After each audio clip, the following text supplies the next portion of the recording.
안녕하세요. 스터디로드입니다. 오늘은 2026학년도 6월 모의평가 영어 영역에서 문제 몇 개를 가지고 와봤습니다. 자, 함께 다룰 문제는 21번, 29번, 30번, 그리고 33번 이렇게 네 문제인데요. 각 문제를 지문과 함께 하나하나 직역을 해보면서 의미 파악은 물론 정답 선택의 논리까지 함께 정리를 해보겠습니다. 자, 바로 함께 살펴보겠습니다. 먼저 21번 문제입니다. 문장 의미를 추론하는 문제죠. 자, 밑줄이 그어진 문장은 The boost is grounded in fiction. 즉, 그 상승은 허구에 근거한다 라는 말인데요. 이 문장의 의미를 파악을 하려면은 이 앞에 있는 문맥부터 따라가 봐야 합니다. 자, basing your self-worth on climbing performance puts you at the whim of external factors. 자, 등반 실적에 자존감을 두면은 이 외부 요인에 휘둘릴 수 있다. 이런 말이죠. 자, 그 외부 요인은 may be random and misleading. 즉, 무작위적이고 오해를 불러일으킬 수도 있습니다. 자, 예를 들어, you felt that you performed well because your partner was having an off day. 자, 내가 잘한 게 아니라 단지 이 파트너의 컨디션이 안 좋았던 것일 수 있고, perhaps you mastered the object due to especially favorable conditions. 외부 조건이 유리했기 때문일 수도 있는 것이죠.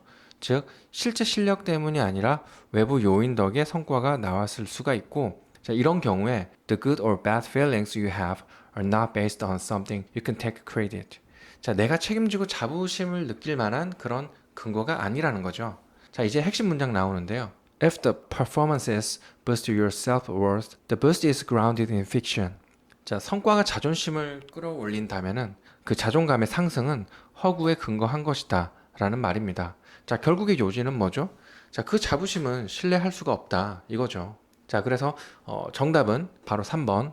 The pride you take in your achievement is unreliable. 자, 그 외의 선택지들은 문맥에서 많이 벗어나 있습니다. 자, 그래서 이 정답은 바로 이 3번. 3번이 정답이 되겠습니다. 자, 다음은 29번 어법 문제입니다. 어법에 오류가 있는 것을 찾는 문제죠. 지문을 보면서 문장 구조 하나씩 살펴보겠습니다. Changes are quite important. 자, changes. 자, 주어가 복수니까 네, 동사 are 이거 맞죠? 맞습니다. Closeness and familiarity make more real. 자, make 플러스 목적어 플러스 형용사 구조 이건 역시도 맞습니다. In setting safely distance from our own. 자, safely는 뒤에 있는 분사 distance들을 수식하는 부사니까 이건 역시도 맞죠. It is removed from the lives of good citizenry. 수동태 표현도 문법적으로 적절합니다. 자, 그럼 남은 거는 3번 문장인데요. Make it easier for us to perceive the imaginary story. 자, 여기서 틀린 부분은 to perceive에서 to가 빠졌다는 거죠. 자, make it 플러스 형용사 플러스 for 그리고 의미상의 주어 플러스 to 부정사 이 구조인데요. 이 구조는 기억을 해 놓는 것이 좋겠죠. 자, 이 구조에서 for us to perceive가 되어야 하는 것이 맞는데 to가 빠졌기 때문에 네, 따라서 정답은 바로 3번이 되겠습니다.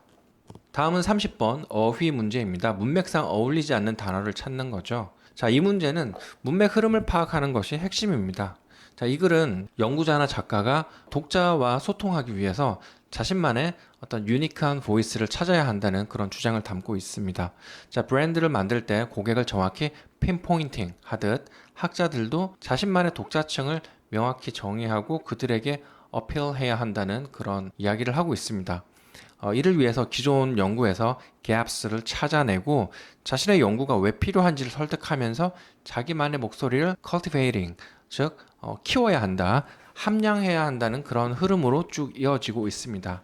자, 여기까지는 문제가 없죠. 자, 그런데 마지막 문장에서 이렇게 이야기를 합니다. Develop a unique voice that leaves a temporary impressions on your audience.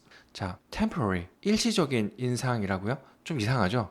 네, 앞에서는 지속적이고 기억에 남는 인상이 중요하다고 계속해서 이야기를 하고 있는데 마지막에 일시적인 인상, 자, 맥락에 어긋나죠? 여기서는 오히려 이 temporary가 아닌 lasting, memorable, strong 이 같은 단어가 와야지 문맥에 자연스럽게 이어지겠습니다. 따라서 문맥상 어울리지 않는 단어는 temporary. 자, 정답은 그 단어가 포함된 선택지가 되겠습니다. 자, 마지막 33번 문제입니다. 빈칸 추론 문제죠. 자, 이 글은 narrowing. 자, 집중의 장단점을 이야기를 하고 있습니다. 자, 처음에는 긍정적으로 시작을 합니다. When we home in, we increase motivational intensity. 자, 우리가 집중할 때 동기부여가 강해진다. 이런 의미입니다. 자, 하지만 그 다음 문장에서 경고가 나오죠. For a brief moment, the trade-off can be worthwhile. But when we blank, we start to miss cues and signals. 자, 짧게 보면 이 집중이 좋지만, 자, 너무 오래 지속되면 문제 발생한다. 뭐 이런 구조입니다. 자, 그 뒤에 문장들에서도 계속 같은 경고가 이어지고 있죠. 한 가지 경로에 갇히고 더 나은 길을 못 보고 알람도 못 듣고 결국 사고는 증가하고 수행 능력은 떨어진다. 즉, 블랭크에는 너무 오래 집중된 상태로 있을 때를 의미하는 문장이 들어가야 합니다. 따라서 정답은 4번 Remain zoomed in for too long. 자, 앞뒤 문맥과 정확히 일치합니다. 네, 그래서 정답은 바로 이 4번이 되겠습니다. 자, 이번 영상에서는 이렇게 4개의 문제를 함께 살펴봤는데요. 지문을 직역하면서 의미를 분석하고 또 문제 유형에 맞춰서 논리적으로 정답을 추론하는 과정이 이 단순히 시험 준비를 넘어서서 좀 비판적으로 읽고 사고하는 데까지 이어질 수 있기를 바랍니다. 함께 해주셔서 감사합니다.